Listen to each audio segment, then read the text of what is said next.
Nyuwun Agung. Mugi ngayomana marang praja ing Ngamarta sak isinipun. Nun mangke Koko Prabu. Dereng sawetawis dangu rawuh paduka Kanjeng Koko Prabu Ndarawati. Sesemban kula ing Dwaraka Koko Prabu Sri Bathara Kresna. Ingkang rayi ngaturaken pasegan panakrami kunjuk sandhap pada paduka Kanjeng Koko Prabu jimat sesemban kula. Koko Prabu pengayoman kula ing Dwarawati Koko Prabu Sri Bathara Kresna. Ya jagat mangestungkur wayah Bathara jagat. Yayi. Sakalangkung bombong raos sing manahipun ing Raka Ndarawati dupi kula tampi timbalanipun kadang kula ing Ngamarta Yayi Prabu Darmakusuma. Sampun kula tampi asung paseganipun paduka Yayi Prabu akarya bombong raos sing manah. Namung kosok wangsulipun kepareng kula ngaturaken pudhi astawanipun ing Raka kunjuk ngersa paduka Yayi Prabu kadang kula ing Ngamarta Yayi Prabu Darmakusuma. Kula pun dicundhaka panglingga murda amapahana kabagyaning gesang kula. Mboten langkung kasekecakno anggen jengandika lenggah Koko Prabu Ndarawati kawula nok nggih Yayi. Kula kinten mboten kirang prayogi anggen kula ngabiyantura ngersa paduka Yayi Prabu Darmakusuma. Miwah Koko Prabu Mandura sarawuh paduka Kanjeng Koko Prabu kula ngaturaken karaharjan tedhak paduka wonten negari Ngamarta Koko Prabu Baladewa Koko Prabu Mandura. Jagat wasisaning Bathara wayah Bathara jagat Padhik Indra Jaladewaku. Yayi. Tansah pinayunganing kawidadan nering sambi kula sawanipun ing Raka ing Mandura wonten ing Praja Ngamarta. Manggih Yuwana Basuki Niskala. Namung kepareng kula ngaturaken salam taklimipun ing Raka kunjuk ngersa paduka Yayi Prabu kadang kula ing Ngamarta Yayi Prabu Darmakusuma. Kula cancang pucaking weni dumawahing wijang urmaketing werdaya. Saestu amawahana kabagyaning gesang kula. Koko Prabu mboten langkung kasekecakno anggen jengandika lenggah. Koko Prabu Baladewa. Yayi. Sampun mboten kirang prayogi wiswanipun ing Raka ing Mandura dinten sakmangke menika. Yayi Prabu Darmakusuma.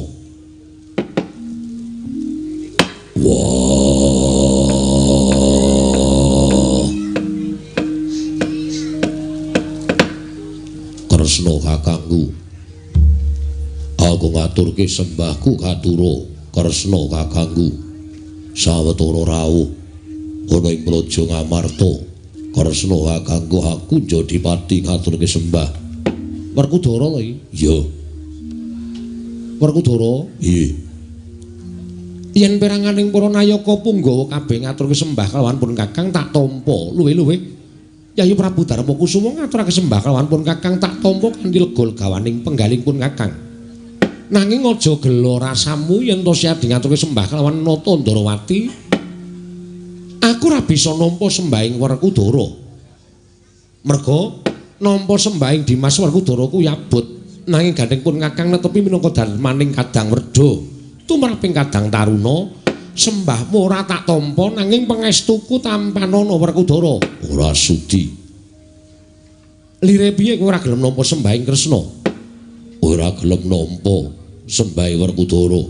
Aku ya ora bakal nampa pangestuning Kresna kakangku. Sabab nadyan dikaya ngapa pangestune wong tuwa yen ora gelem nampa sembahe sing taruna. Tangeh lamun pangestu mau bakal ndayani uripe Werkudara. Mula gandeng kowe ora gelem nampa sembahe Werkudara, pangestumu ya ora tak tampa. Werkudara, yen nganti siadi ora gelem nampa sembahing wong tuwa, uripmu bakal kuwalat. Kuwalat tak sandange dhewe. Aku ora bakal piye-piye. Semono uga wong tuwa sing ora gelem nampa sembahe bocah enom. Apa uripe ya ora bakal kedelak-delak. Wis to. Lagi aine kok gegering apa? Kresna kuwi mbaya ditampani. Nuwun sewu Koko Prabu kula menika mawi dasar. Lho, dasarmu apa? Tiyang sak jagat menika sampun prisa sedaya. Bilih Werkudara menika namung nyembah kelawan Sang Dewa Ruci ya Sang Ruci Bathara. Mongko mboten namung jamaking limrah titah. Nadyan dewa kemawon mboten wantun ingkang nampi sembahipun Werkudara. Lah kok menika kadingaren sanget. Werkudara nyembah kelawan nata Ndarawati mangke gek sasamunipun kula nampi sembahipun Werkudara wonten menapa-menapa ingkang sinandhang dhateng ing raying Dwaraka. Mila tida-tida raos kula. Mengko ndak dadi geger sembahe Werkudara Tampanana. Mekaten kok Prabu. Ya. Werkudara, nggih. Nadyan rada kepeksa sembahing Werkudara tak tampa. Pangestunipun Kakang Gage Tampanana. Wenehna kono kapan-kapan tak jumpuke. Kose to. Iki ning pangestu kok kek menake kono iki. Kresna nampa sembahku kanthi tida-tida penggali ora lahir batin. Mula pangestune tak tampa ya apik, ora ya ora apa-apa. Kresna wonten paring adawuh. Wis to. Ora sandadak kakian gunung sing tanpa guna, Tampanana kanthi lahir batin. Werkudara, nggih. Peranganing Pandhawa ingkang nabet ana penggalipun Kakang kemung Dimas Werkudara. Mula pendak-pendak pun Kakang sowan ana Praja Ngamarta yen ora sawetara gegojegan kelawan Siadi. Rasaning pun Kakang kaya kurang jangkep Dimas. Sembahing Siadi ndak tampa kanthi lega legawaning ati. Pangestunipun Kakang Tampanana tak gegem dadiake jimat. Lah rak ngono dadi sing ngrungokke iki ya tentrem. Urung-urung kok wis geger. Wah. Bule kakangku. Aku ngaturke sembahku katura. Bule kakangku. Bule kakangku. Aku ngaturke sembahku katura. Koko Prabu menika ya gawe perkara. Gawe perkara piye? Werkudara ngaturke sembah kok mboten dipun tampi panjen tak jarak. Lho, dipun jarak kados pundi? Jenenge Baladewa ki pirang-pirang? Baladewa, Kakrasana, Waningpinta, Wasi Jaladara. Kuwi kabeh jenengipun Kakang. Bule iki sirikaning pun Kakang, kok disebut sak nggon-nggon. Kuwi jenenge nungkak krama karo wong tuwa. Werkudara, nggih. Kowe ya jarak kok. Bule iki sirikaning Koko Prabu.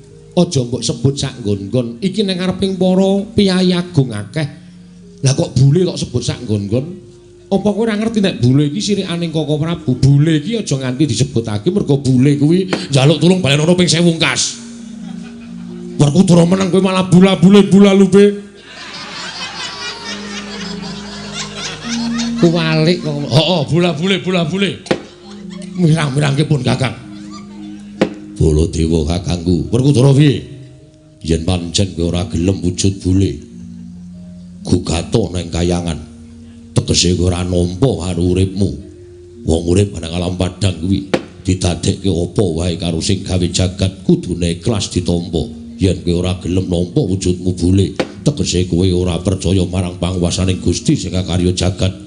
Kanthi cara mengkono, uripmu ora bakal tinampa selawase urip. Sesuk nek kowe bakal golek swarga kedungsang-dungsang mergo kowe ora percaya karo panguwasaning. Wis. Malah mejang karo wong tuwa. Ya, Werkudara aku ngakoni yen aku wujude bule. Ning mbok ya njaluk tulung aja tak sebut sanggon-nggon. Wah, gelem ya ngono, ora gelem ya ora ngaturke pangestu. Koko Prabu, nggih. Wis to, dipun tampi kemawon. Ya, Werkudara tak tampa.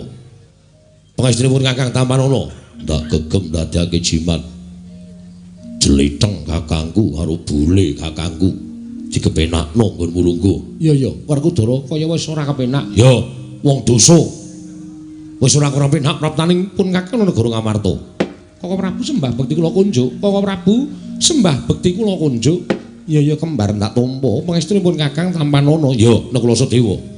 Ndak tampa ora liwat pangestunipun Kakang Tampanana. Ya kula pun ningga jimat. Lho nggih, kula pun ningga jimat paripin dayana ing kasantosan. Koko Prabu sasampunipun lenggah ingkang langkung prayogi saestu ndadosaken kagiat sotaning manah krana rawuh paduka kekalih ingkang datanpa pepuyam upami alih utusan gandhek sak kembaran agengipun utusan Nayaka ing Dwarawati menapa dening Mandura saestu kula ndang rakit rata kencana kinarya methuk paduka Kanjeng Koko Prabu saha nyawisaken Hermawar kinarya miji yampian paduka Kanjeng Koko Prabu kekalih tondo bektinipun kadang taruna tumraping kadang werda Koko Prabu. Yai, nadyan nembe kawya sing pangandikan kemawon persasat sampun tumplak punjen sinundul puyuh manahipun ing Raka Indrawati. Namung tata upacara ing kaprajaning mekaten menika kala wau mestinipun boten kapisusungaken dhateng Raka ing Ndwarawati sabab pangraos sing manah kula pendak-pendak kula sowan wonten ing negari Ngamarta menika pangraos kula tanpa beda ingkang Raka wangsul dhateng negari ing Ndwarawati malah mangsa kala ingkang sampun katetepaken benjang menawi kadang-kadang kula para Pandhawa tumunten tetinju dhateng negari Ndwarawati kancana jiga kelawan Pekewu Durgama Sangga Runggi Ndwarawati karengku kados dene Ngamarta kalih kalih ngatunggal tiganipun Ngemor Mandura. Nadane ingkang Raka ing Mandura menika awis-awis sowan dhateng negari Ngamarta nanging pangrengkuh lahir batos kula kaliyan kadang-kadang kula para Pandhawa. Persasat Pandhawa menika kadang kula tunggil Jayah Rina, Yayi. Mila sampun ngantos mawi tata upacara kaprajan ingkang sampun paduka ngendikaken menika kala wau. Menika tumrap kula malah nebihaken pasederekan. Ing mekaten gandeng Kang Raka sampun kepareng sowan. Samangke nampa badhe nyadong dawuh timbalanipun Paduka Yai Prabu Ngamarta. Wonten wigatos menapa? Dene Paduka Yai Prabu amiji dhateng sowanipun ing Raka ing Ndwarawati miwah ing Raka ing Pandura. Kepareng ambabarana ingkang sejati Yai Prabu Ngamarta. Handra ingkang puspita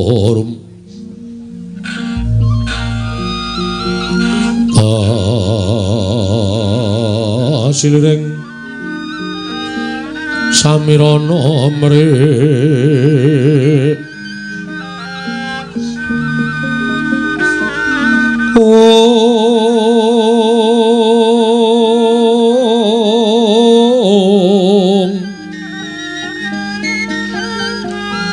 sekar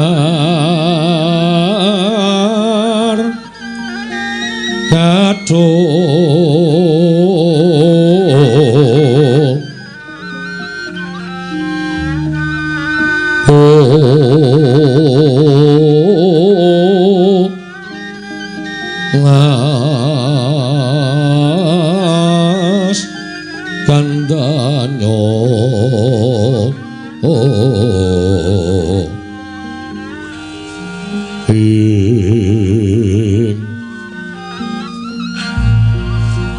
maweraras retnaning driya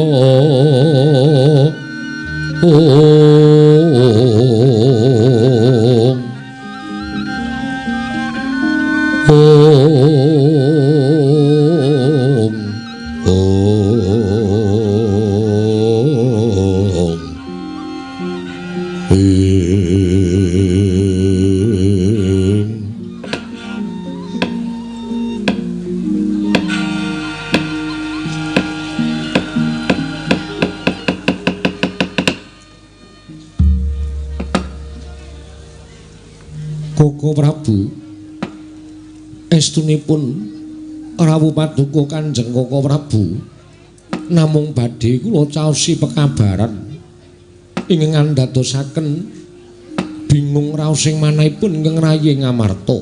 Yai, pekabaran menapa? Ngantos dumugi talinganipun ingkang rayi Ngamarta bilih pajar wulan ngajeng menika. Kadang kula panengahipun Arjuna badhe miwaha putra inggih menika mala kramakaken atmajanipun anak kula inggih menika pun Brantalaras putra ing Madukara pikantuk putri saking negari ing Ngawangga atmajanipun Koko Prabu Karna ingkang wewangi Dewi Karnawati. Koko Prabu menapa Koko Prabu sampun mangertos babagan perkawis menika? Yayi, estunipun kula sampun mangertos. Namung sedaya menika kula cundhukaken kaliyan kasunyatan. Mila sawanipun ing Raka ing Ndwarawati wonten negari Ngamarta menika namung badhe nyuwun keterangan ingkang gumathok malah babar pisan menapa inggih kepara saestu bilih kadang kula Yayi Arjuna badhe mala karamakaken atmajanipun inggih menika pun Brantalaras pikantuk Dewi Karnawati ing Ngawangga.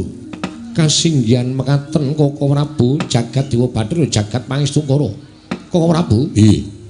Nyata kepara saestu bilih Arjuna badhe gadah damel mantu. Walah dalah. Ya mingumune pun Kakang. Nganti seprene mongko jarene wis kabeh padha krungu. Kawula wis padha ngabarake yen to adimu lanang Janaka bakal duwe gawe mantu. Ya kuwi anak isi Brantalaras entuk Karnawati anake Yayi Prabu Ngawangga. Kasinggihan mekaten. Ning lha kok ora kabar-kabar kelawan wong tuwa.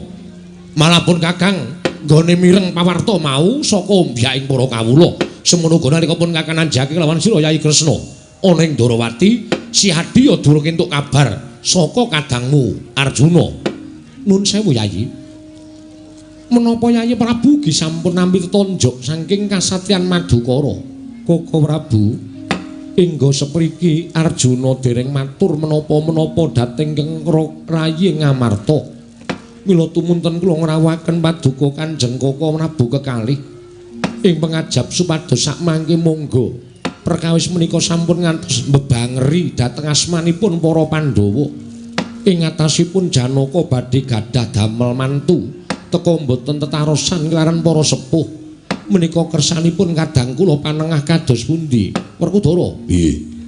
Apa Dimas Werkudara ya ora entuk tetonjok saka Madukara? Nganti tekan seprene aku malah durung entuk kabar apa-apa saka Janaka. Nggonku entuk kabar mergo mbyaking para kawula. Wah, mbok karepe jlamprong piye aku ora ngerti. Lho la iya. Terus Janaka ki karepe piye? Ing atase duwe gawe gedhen bakal mlokramakake anake lanang karo anake Karna. Lah kok dadi ora tetaren karo wong tuwa. Inggih. Perkawis menika mbok menawi wonten penggalipun kadang kula panengah. Kresna kakangku. Werkudara piye? Saya aku tak takon karo kowe. Takon perkara apa? Upama Janaka bebesanan karo Karna miturut Kresna kakangku piye? Lho, Yayi. Sing dikarepe si Adi kepiye? Hitungane miturut Kresna kakangku, apa ora jeneng ala pocapane? Sing jeneng wong mala kramakake putra kuwi ora ana ala pocapane waton. Kabeh mau wis gathuk, wis jumbuh, wis dadi siji, tegese temanten sakarone wis padha-padha tresnane. Merga wong bangun bali wisma kuwi gegarane amung seneng. Yo, siji seneng, loro kenceng, telune kepareng, papate wilujeng. Siji seneng, loro kenceng, telune kepareng, papate wilujeng. Bener, Werkudara. Seneng iki tegese piye? Seneng menika temanten kekalih sampun sami tresnanipun, ngibaratipun keplok mboten asta setunggal, menika mboten badhe mungel. Nanging keplok asta kalih. Mergi menapa Koko Prabu? Menawi tiyang mangun bali wisma menika kanthi sarana kepeksa menika mangke badhe wonten tetembungan ana manten sepasar bubar. Amargi mboten landhesan katresnan. Oh ngono. Inggih. Mila menlandes ingkang utami menika inggih namung katresnan menika kala wau menawi temanten kakung lan temanten putri sampun sami-sami tresnanipun badhe wonten pundi malih purukipun inggih kedadipun palakramakaken. Ngono. Inggih. Wis sing jeneng seneng kasinggihan Koko Prabu. Terus kenceng, sing kenceng nggo napa? Wong arep dadi manten ki sing kenceng nggo napa? Nuwun sewu, tembungipun mboten nggih napa. Nanging ingkang kenceng menika manahipun. Oh, atine. Inggih. Amargi tiyang badhe bangun bali wisma menika kedah kenceng tekadipun, bebasanipun sebaya mukti, sebaya mati. Yen abot padha dipikul, yen enteng padha dicangking. Mula lajeng wonten tembung garwa. Menika ateges rong pribadi ingkang wis dadi sak badan, loro-lorone duwe ancas sing gegayohan urip ingkang wis ditunggalake. Mila mboten saged dipun pisahaken menika garwa. Oh iya. Dadi sing kenceng tekadipun kedah kenceng. Menawi wonten bobol boroting lampahan inggih kedah dipun sandang. Kekalihipun antawisipun temanten kakung lan temanten putri menawi sampun resmi palakrama. Ya piapik. Kenceng tekate. Sak banjure kepareng menika tiyang sepuhipun temanten kakung lan tiyang sepuhipun temanten putri sampun sami sarujuk. Koko Prabu. Tiyang nambut sinaning akrami menika mboten kok manunggalaken temanten kakung lan temanten putri kemawon, nanging ugi manunggalaken Rama Ibu Mara Sepuh sanak kadang mitra kawruh tangga tepalih. Menika tegesipun kepareng. Iya bener. Mergo nek nganti ora manunggalake wong tuwa, yen ana alas-alas jeneng wong tuwa sing ora gathuk lan ora mathuk mesti dadak dirembug meneh. Mula yen wis kabeh kepareng menyang endi parane kecoba mung dipalakramakake. Kasinggihan mekaten. Sabanjure ingkang pungkasan wilujeng. Wilujeng iki tegese piye? dipun wilujengi anut tata adat budaya papanipun piyambak-piyambak menika dipun wilujengi Kakang Prabu mboten ketang salwiringkes dipun seksekaken dhateng sanak kadang mitra kawruh tangga tepalih samudayanipun menika wilujeng. Oh ngono inggih. Dadi wong bakal rabi anake Janaka karo anake Karna yen gegaran papat mau wis bisa ketemu becik yen to dipala kramakake mestine ngono Werkudara. Baladewa kakangku piye saiki aku jaluk gandeng kowe iki ya wong tuwa yen miturut Baladewa kakangku piye Janaka yen bepisanan karo Karna kakangku kawangga. Lho tumrapun kakang ya apik-apik wae merga kuwi nuntumke balung pisah ngraketke daging sing renggang. Wah ngono iya. Petungane apa? Petungane pun kakang ana bibit bobot lan babate. Lho piye? Bibit bobot lan babate. Ya.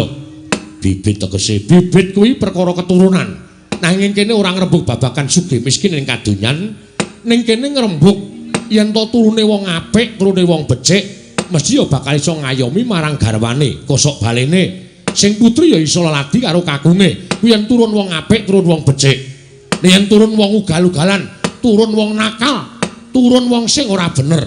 Nadyan kaya ngapa manten lanang mesti ora bakal iso ngayomi karo sing putri, semono uga sing putri ora bakal iso leladi karo sing kakung.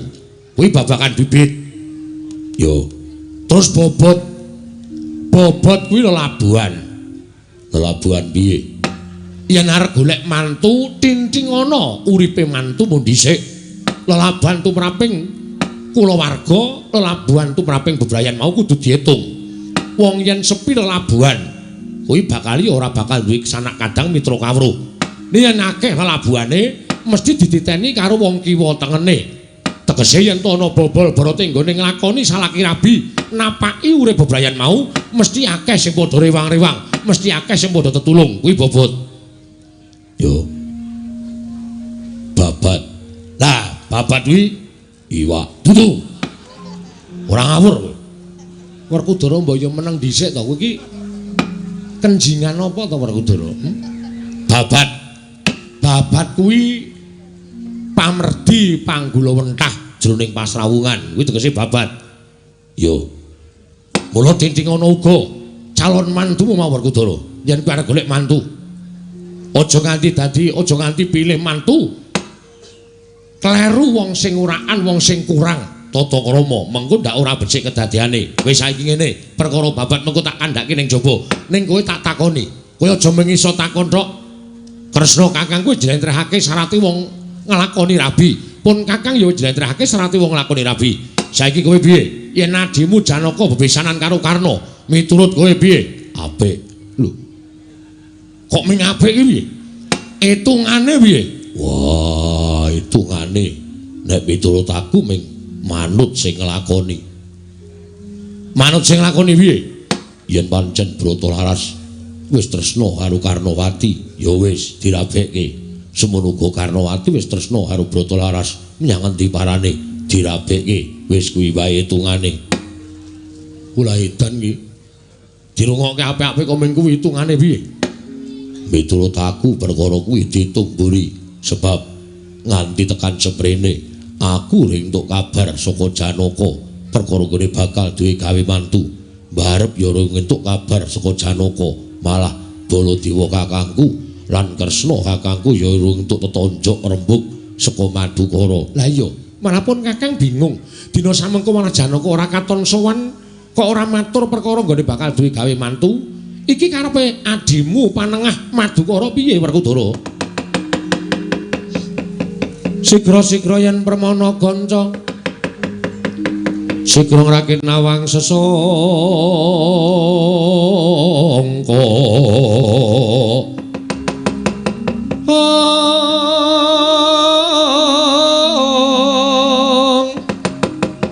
nalindra mbak marwa sing sang katri kumulung katriku mulung mangrempak ing wadya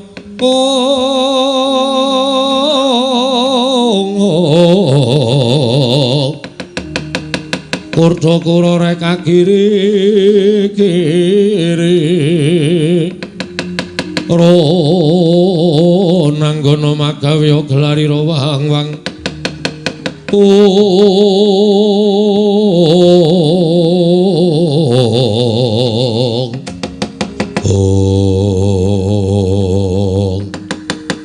Didumadaning Pasewakan Agung Negaring Amarta nalika semanten sami midhangatan pandhenipun Nalendra ing Ndrawati sumawana Nalendra ing Mandura ndadosaken legok penggaling Sanata Prabu Darma Kusuma nglenggahi kanyut minangka wardu kanyut ujare waganten wardu jare wakeca nginaka durung abang durung banding dasaring pertala kasaru geger njaba piyak ngarsa tangaping ngurika sebal punamuk apa to kang dadi darunane ora rumacan krangke Gajah Medha saka Mandilan kejawi namung utusan saking negari Kestina nengge pandhita ing Sukalima Begawan Durna ingkang wantun minggah datulaya kakarya cingak kang samya mulat mangono mbrahing para kawula kanca piyak ana daya minggir njaluk dalan minggir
Sinongwati jagat kinari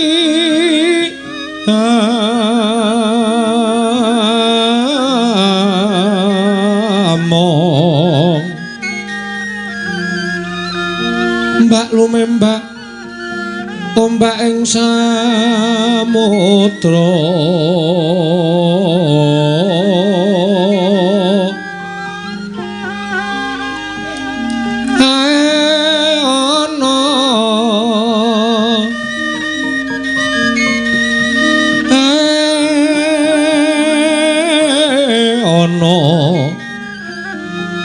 palelumut ambreganggeng baita dencengan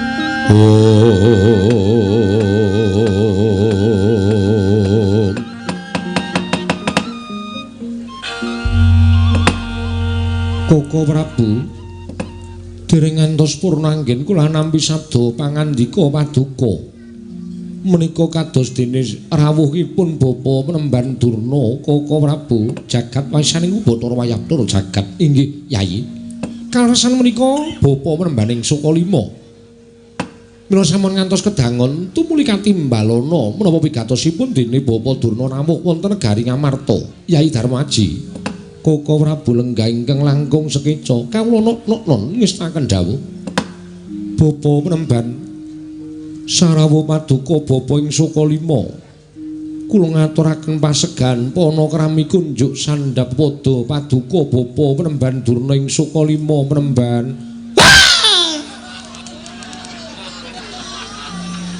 Astaka swala sila bertapa swalu gimbal sumorante awela jagat Dewa Bathara wong tuwa tak diadekke apa iki gawe kaget wae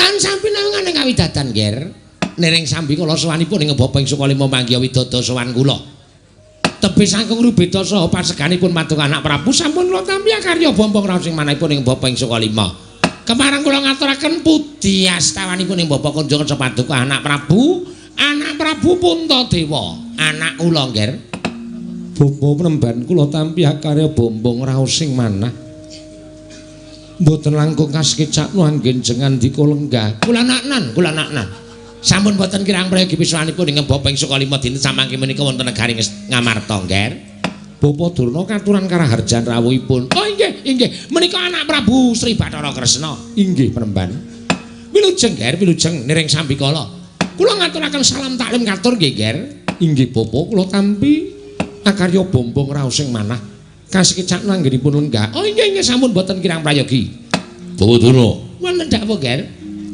katuran karaharjan rawuhipun anak Prabu Mandura tansah pinanganing kawidadan ing sambi kula sawanipun ing bapa ing Sukalima kula ngaturaken karaharjan rawuhipun anak Prabu Mandura nggih wilujeng nering sambi kala syukur dipun sekecakaken anggenipun lenggah oh inggih sampun boten kirang prayogi nger sampun boten kirang prayogi Durna bapakku Badararja sapraptamu Durna bapakku Werkudara iki iya anakku siswa anakku murid sing tak tresnani Bratasena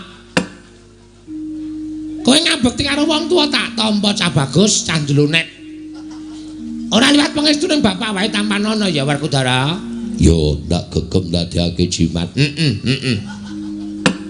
kepiye Werkudara banyu suci Perwitasari isih yo isih wis disimpen ya Werkudara kowe saya tuwa banyu suci Perwitasari aja tok teteske sapa-sapa dienggo dhewe wae Werkudara ya yo mengko nek nganti sapa-sapa tok tetesi tes kowe bakal tuwa remuk awakmu mergo kuwi banyu penguripan kowe nek nganti kelong banyumu uripmu bakal susah yo Durna bapakku piye kayu gong susu ing angin isih nek nggon aku tak tambahi kayu randu wah ku ngopo ayo engko pemean apa sakarepmu yo Durna bapakku aku ngaturke bekti tak tampa Werkudara tak tampa Bratasena tak tampa Sena iya prayoga nonggonmu lungguh wis ora kurang kepenak nggonku ngadhep ngersane kakangmu Sinuwun Prabu Darmakusuma bapa Penemban wonten dawuh Ken sasampunipun lenggah ingkang langkung prayogi keparenga kula badhe nyuwun priksa nono nggih kados pundi kersanipun wonten wigatos menapa dene bapa kepareng rawuh wonten negari Ngamarta. Menika ngaten, Ger. Estunipun sowan kula menika mboten saking pikajengan kula piyambak. Namung kula menika dapur dipun utus dening anak Prabu Duryudana mugi andadosna ing kawuningan bilih samangke putu kula Lesmana Mandra Kumara menika gandrung-gandrung kayuyun kalian setunggiling wanita. Sareng kula tanjihaken jebul Lesmana menika gandrung kalian atmajanipun anak Prabu Karna ing Ngawangga ingkang pewangi Dewi Karnawati. Nalika semanten sampun dumugi wonten negari Ngawangga lan sampun kula aturaken bilih wayah kula Lesmana Mandra Kumara menika kepengin boyong Dewi Karnawati nanging dumadakan wonten babak kedua babak anglayon nggih babak anglayoni jujul lan usuli jebul temanten putri Dewi Karnawati menika nggadahi pepanggil nggadahi reruba nggadahi panyuwun. Panyuwunipun boten sami kejawi namung benjang tempu ing damel menika. Anggenipun maesi temanten putri kedah mawi landheping kuku Pancanaka. Tegesipun sinomipun temanten putri menika kedah dipun kerik mawi kuku Pancanaka. Lho menika ora aneh to. Samenika alat kerik menika sampun modern. Iso halus-halus. Lah kok dadak jaluk dikerik karo kuku Pancanaka. Monggo kukunipun Werkudara menika durung karuan nek landhep. Mengen nek ngrek yo drabut-drabut. Inggih. Kamangka iki nggadahi kuku Pancanaka menika namung anak kula pun Werkudara. Mula sowan kulipun Bapak ing Sukalima wonten negari Ngamarta menika matur badhe nyuwun ngampil. Sekedhap kemawon anak kula pun Werkudara inggih pun Bratasena badhe kula boyong wonten ing negari Ngastina dados pepanggil pinanganten kakung Saratsrana saking pinanganten putri. Supados sakmangke Werkudara saged maesi temanten putri. Lho, kula menika ya gumun. Apa Werkudara sakniki buka tukang paes? Kok dadi kon maesi temanten putri menika? Bawaduna. Wonten dawuh menika namung syarat. Syarat menika menawi boten dipun wujuti, adat saben sok malah sing kepengin mau bakal kesandung kesrimpeting laku. Mula syarat menika kedah dipun cekapi. Oh, menika syarat to. Nggih. Manten putri kepengin dikerik nganggo kuku Pancanaka ya kudu dituruti. Nggih, mila tumunten anak Prabu Duryudana utusan kaliyan kula. Supados sowan wonten negari Ngamarta ingkang wigatos namung badhe ngampil pun Werkudara. Monggo nggih kula aturi paring dawuh. Ingkang Bapak namung nderek kemawon. Lajeng biayanipun kados pundi? Syaratipun kados pundi kula namung nderek setunggal dinten pinten atus sewu. Mangke kula ingkang badhe ambayar kenceng. Nun sewu Bapak, kadang kula menika titah mboten dipun sewakaken. Nanging bab perkawis menika kula aturi nanting dhateng Werkudara piyambak. Jer Werkudara menika siswa panjenengan. Leres. Werkudara nika murid kula. Mila babakan perkawis kasembadan botenipun paduka Bapak Durna Boyong lan pun Werkudara kula borongaken dhateng pun Werkudara kemawon. Oh, ngaten, menawi ngaten malah kepasang yogya katujuh ing nginu. Samangke keliyan ana kula badhe dangu dhateng anak kula pun Werkudara. Supados samangke purun kula boyong wonten negari Ngastina kinarya Saratsrana lumadosipun pinanganten inggih menika pun Lesmana Mandra Kumara pikantuk inggih menika pun atmajanipun Prabu Karna ing Ngawangga Dewi Karnawati nggih. Rikat lampahing rata tanpa antara prapting sukuning arga iram kang tumingal dendeng saengga praja ing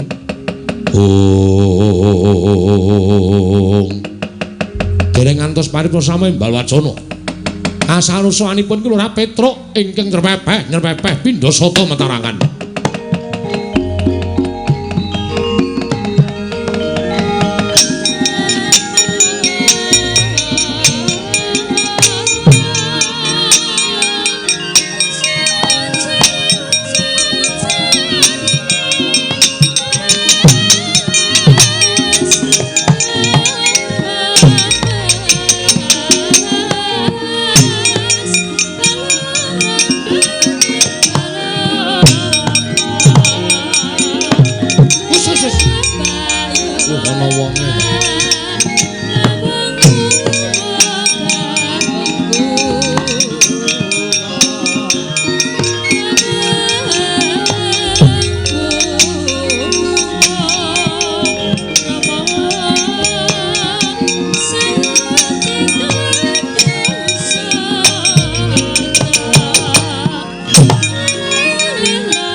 Iki kaya sowaning Panakawan Petruk. Nun inggih sinuwun. Kula ngabdipun Panakawan pun Petruk kanthong bolong. Iya ya Petruk padha rarja sak praptamu pinayunganing kawidadan niring sambikala kepareng kula ngaturaken sembah sumungkeping pangabdinipun ing abdipun Panakawan kunjuk ngersa paduka Sang Nata. Iya ya Petruk ndak tampa. Pangestuku tampanana Panakawan kula pundi nggo jimat paripe dayanana ing kasantosan. Panakawan Petruk padha rarja sak praptamu. Sinuwun Ndarawati wilujeng Ndara bekti kula katur nggih Den. Iya ya Petruk tak tampa. Pangestuku tampanana kula pundi nggo jimat paripe dayanana ing kasantosan. Oh Petruk kowe padha rarja sak praptamu. Lho. Penemban Durna rawuh mriki. Oh iya sawetara Petruk. Oh nggih. Wilujeng Mbah bekti kula katur nggih Penemban. Tak tampa pangestuku tampanana Petruk. Lho nggih sanget anggen kawindadosaken jimat. Petruk kandhung bolong padha rarja sak praptamu. Wah, komplit men to iki. Sinuwun Baladewa. Yo. Bekti kula kunjuk nggih sinuwun. Yo, Petruk tak tampa pangestuku tampanana. Kula pundi nggo jimat. Petruk padha rarja sak praptamu. Ndara Werkudara wilujeng bekti kula kunjuk nggih Den. Yo, Petruk tak tampa. Panakawan Petruk. Sawise satata nggonmu ngadhep asu ingkang dadi napas asat ingkang dadi riwi ana wigati apa maragake matura marang panjenenganing ingsun Panakawan Petruk ingkang sepisan kepareng kula ngaturaken tebah Siti Sekul bilung teling ron kelapa apurenta amba bilih wonten lepat kula anggen kula munjatuh ngesa paduka Sang Nata nyuwun pangapunten menawi kiranging tata krami kiranging unggah-ungguh jer kula menika namung batur kula menika namung Panakawan. Iya Panakawan. Lho nggih. Ingkang salajengipun nyuwun pangapunten sinuwun. Sowan kula menika mboten saking pikajengan kula piyambak, namung kula menika dapur dipun utus. Inggih menika sembahan kula, bendara kula ing Madukara Ndara Janaka. Kawuningono bilih pajar wulan ngajeng menika Ndara Janaka menika badhe gadah damel mantu. Ingkang dipun mantuaken utawi ingkang dipun palakramaken inggih menika atmajanipun Ndara Janaka kaliyan Dewi Larasati. Inggih menika Pandhara Brantalaras pikantuk putri saking negari Ngawangga atmajanipun Prabu Karna Basusena wewangi Dewi Karnawati. Rembug wis dadi, kencan wis dadi, kantun tumapak ing panggihing pinanganten wekdal sampun dipun tentokaken dadak kok enten awala saking negari Ngawangga. Ingkang surasaning nawala pinanganten putri njaluk pepanggil reruba inggih menika temanten kakung kedah saged ngaturaken inggih menika wujudipun kuku Pancanaka kinarya maesi pinanganten putri. Lah monggo sing duwe kuku Pancanaka menika ming Ndara Werkudara. Ndara Janaka tumuli utusan kaliyan kula Petruk.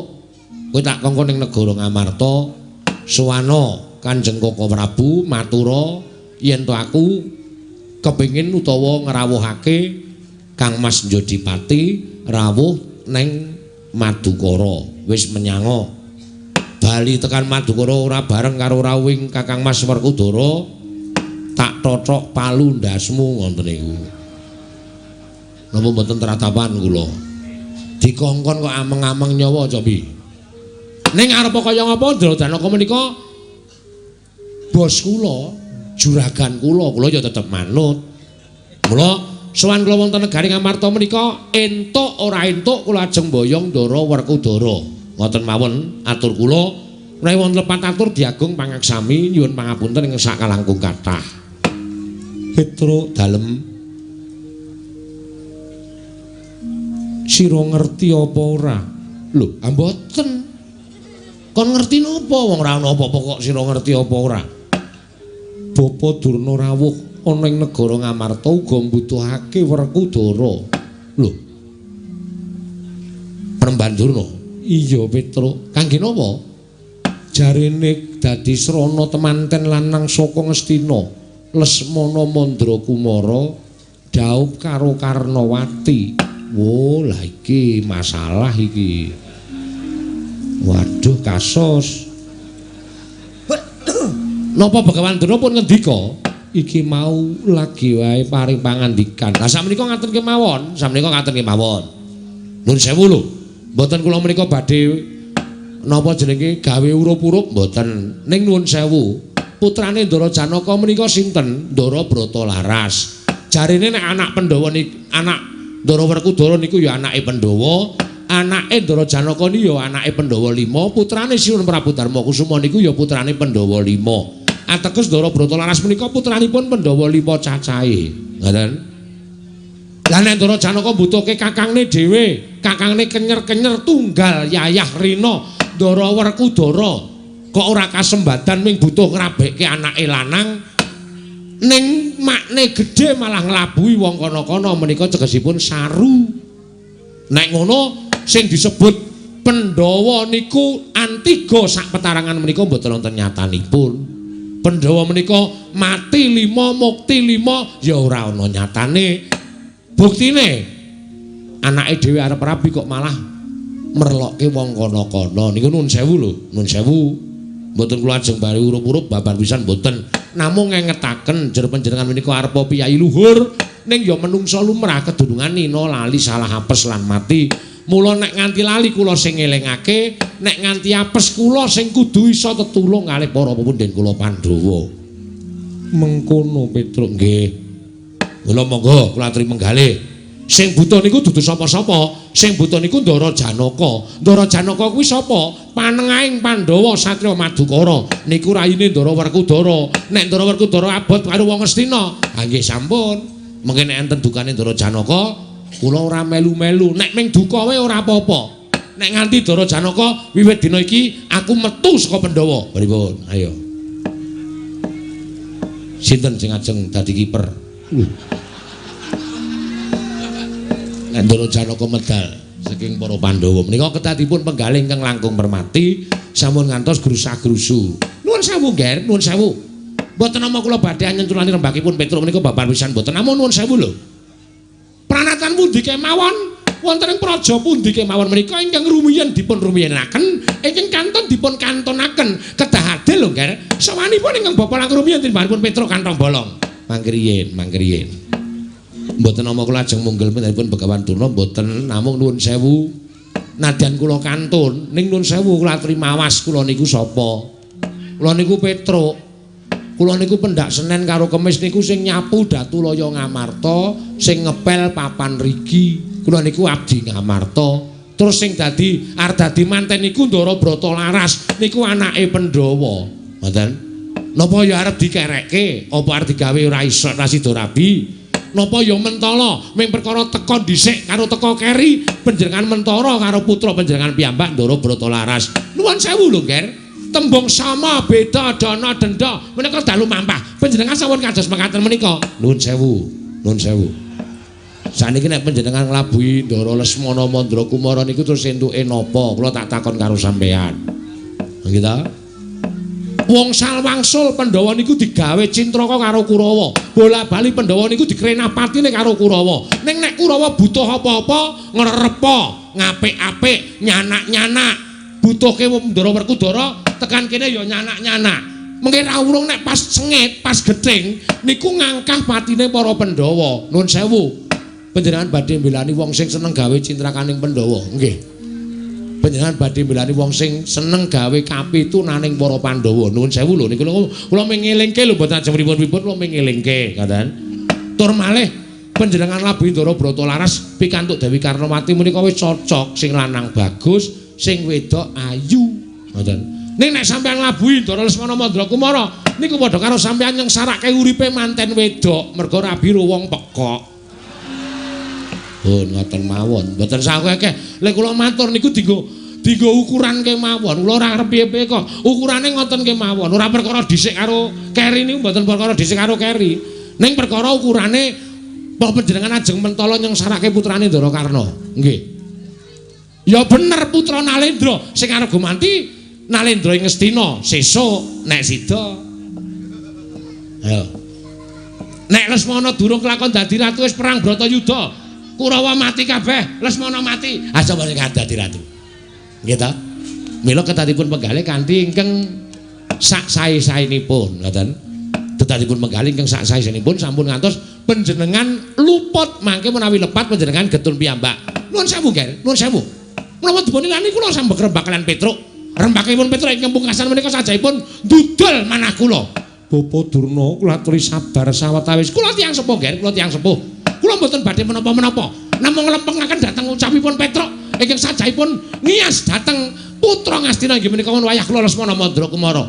Kula sumanggaaken Petruk. Nun. Kosek. Perkara rembugan golek boyong Werkudara, lah kok dadi kowe ngelek-elek kalau putuku Lesmana Mandra Kumara. Kuwi niatmu kepiye? Kowe kena kepengin boyong Werkudara. Neng ya rembugan sing apik-apik, ora dadak ngelek-elek karo Lesmana Mandra Kumara. Nuwun sewu, ora perkara ngelek-elek, ning nyata apa ora? Lho, ha iya. Nek ora usah diomongke nang sapa-sapa. Kabeh iso ngerti nek putra Ngastina ki pancen kurang ganep. Nek ora usah dibiyawarake nang ngarepe piyai akeh kaya ngene iki. Perkara dibiyawarake apa ora niku nuwun sewu. Niki cara kula supaya iso mboyong Ndara Werkudara. Mergo nek ora iso mboyong Ndara Werkudara, niki kula tekan negara Madukara, Kasatriyan Madukara kula dipateni karo Ndara Janaka. Kula ya iman karo nyawamu. Nek perkara dipateni mbok ya kowe iki mati ya wae ora apa-apa, Petruk. Ora apa-apa. Wong kowe iki urip ya ketingsang-tingsang. Urip kedungsang-dungsang, urip ya gendandapan. Utang rono, nutup rono, utang rono, gali lubang tutup lubang. Nek aku menawa tak tutup terus. Lho, ngono lho, kowe iki kudune mikir, aja sapenake dhewe. Kula mboten kok sapenake dhewe, ning kabeh niku rak nganggo dirembuk, ngoten lho. Niku rasa nyalahke karo Petruk, awit do pinter-pinteran glembuk Ndara Puntadewa supaya iso mborong Ndara Werkudara. Lho, ning kowe ngluput ngono kowe ngece karo anak Ngastina. Kula ora ngece. Niat kula niku mboten ngece. Nek ngaturke apa anane, kuwi tegese kowe kleru. Wong apik-apikan padha golek rembugan sing apik-apik kok kowe ngece karo anak Ngastina ku tegese kowe kleru. Mboten kleru, wong tumrap kula mboten kleru. Kaya ngono kok kleru. Kowe iki pancen kaya kok. Hei! Selera. Gerangan cerewet. Bodona. Wonten dawuh. Niki teng pundi? Niki teng Pasewakan. Niki teng Datulaya. Niki nganggo tatanan, ora ning pasar. Ora ning terminal sampeyan dhewe. Syukur.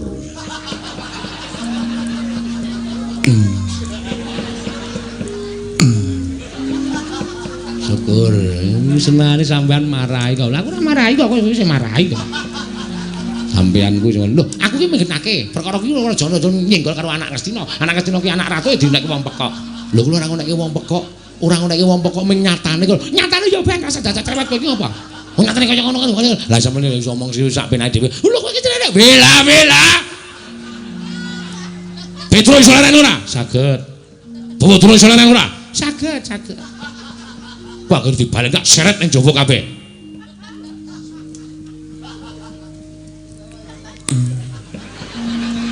Kuwi ngapa tanganmu ngapa ngono? Tanganmu ngapa ngono?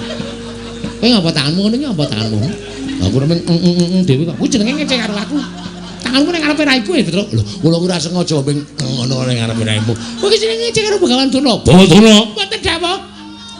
Sampeyan iso leren mboten? Lho, kula niku wis leren. Lho, sampeyan sing ngene kaya kok. Dikandani ora gugu. Lho, kula niku gugu, Ger. Kula niku gugu. Sing sampeyan ngomong wae. Kula niku mboten ngomong wae. Kula niku nyatane pun ngomong ngandani apa karo Petruk. Sampeyan nek kandhane ngayal. Hei!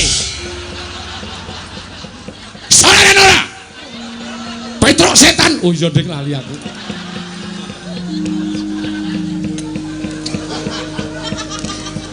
Mungsuh kok Petruk.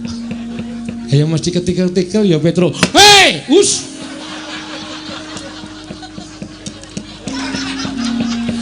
Sapa-sapa digetak-getak rumasane ra. Aku ki Ratu Ndarawati di hei.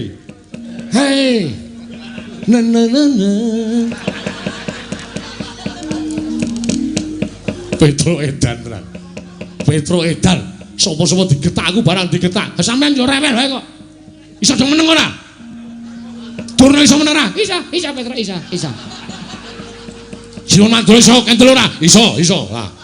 Kandhane ngeyel. Iki nggon pasamuan. Nggon pasimakan ora sampeyan ae dhewe. Diapure.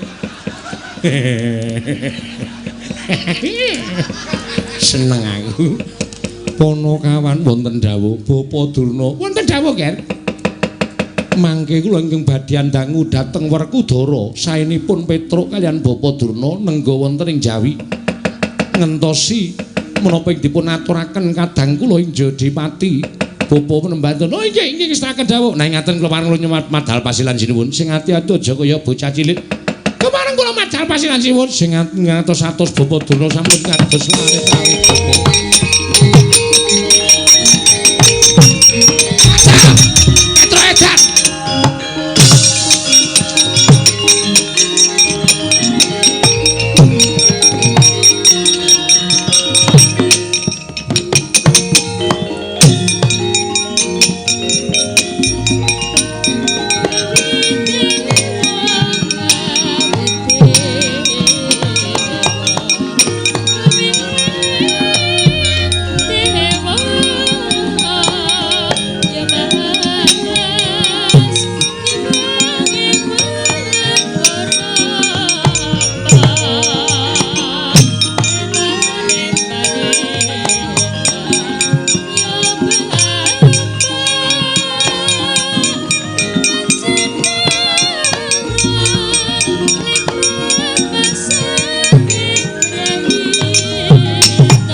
Prabu perkawis menika kula kinten namung Werkudara ingkang saged ngrampungi perkawis inggih mila sedaya menika dipun pasrahaken dhateng kadang kula panenggak ing Jodipati Werkudara nggih miturut Dimas Werkudara sapa ingkang bakal mbok bantu supaya kelakon rabi apa manten saka Madukara apa manten saka Ngastina yo yen kowe dangu karo aku Blokasuta wae ora bakal ndak tutup-tutupi aku luwih seneng bantu manten saka Ngastina lho Kose Werkudara Jaitan iki mengko kriwikan dadi grojokan geguyon dadi tangisan kowe ngerti watake adimu lanang Madukara yen to nganti Werkudara iki kok bantu karo manten Ngastina coba aku tak takon karo kowe dasarmu apa dasarku Janaka ora iso ngluhurke derajate mbarep lho Janaka ora iso ngluhurke derajate mbarep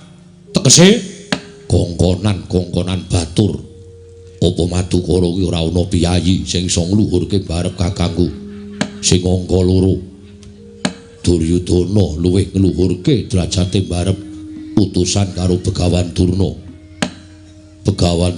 kuwi ora pendhita cepethe ora pendhita loro saudon telu saurupan ning pendhita kondang kawenang-wenang mula tak anggap Duryudana luwih ngluhurke derajate mbarep tinimbang Janaka. Kosek ta Werkudara. Lah yen si adi budal marang negara Ngastina, iki mengko adimu lanang kepiye? Aku ora ngerti. Perkara Janaka mbuh aku ora weruh. Ning sing wigati niatku ming jaga lan ngreksa marang derajate mbarep gandeng luwih diluhurke wong Ngastina tinimbangane wong Madukara. Mula aku melu karo wong Ngastina. Ngono Werkudara? Ya wis to yen pancen kaya mengkono pun Kakang mung kari manut Kresna terus sak banjure iki piye mengko nek nganti Janaka nesu Koko Prabu kula kaliyan Madukara Kanjeng Koko Prabu enggal tedhak wonten negari utawi kasatyan Madukara ngrepa dhateng kadang kula Madukara oh ngono inggih ya aku mung kari manut Yayi kula nyuwun pamit bidal dinten sak mangke lumarep wonten kasatyan Madukara tetinju dhateng kadang kula semanggaken nggih Yayi kula nyuwun pamit bidal dhateng Madukara tetinju dhateng kawontenanipun kadang kula Madukara kula semanggaken Koko Prabu sumangga ngenipun badhe ngrangkani dhateng penggalipun kadang kula Madukara nggih nyuwun tambah pangestu inggih Koko Prabu mugi ngatos-atos samudayanipun pinanggiya sae ingkang kula acap namung mekaten Werkudara nggih gandeng Si Adi wis nemtokake yen ana bobol boroting lelakon Si Adi ingkang nanggung ya